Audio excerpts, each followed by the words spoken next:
酒精是真侪人抢买的物资。台湾汾酒公司为着防疫，嘛开始来生产酒精。昨开始，伫个台酒135个据点，拢会当买到有喷头的这个酒精。第一批500毫升的生产1万罐，一罐是100块，这个开始卖都无到3分钟咧。分配伫个分店的24罐的这个酒精，就全部互抢买了咯。台湾汾酒公司讲，还有另外一种60毫升的包装，后礼拜嘛开始卖，咱的民众唔免惊会买无。你可以结账哦。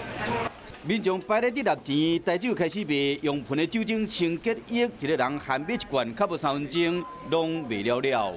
我为了他，为了这个小朋友，喷头又有加肌甘油，不伤皮肤。我们公司很需要，所以我应该还会再来排了。有人换来5分钟尔，就买无啊。买那个有喷头的，限量24个，除了人家10点就来排了。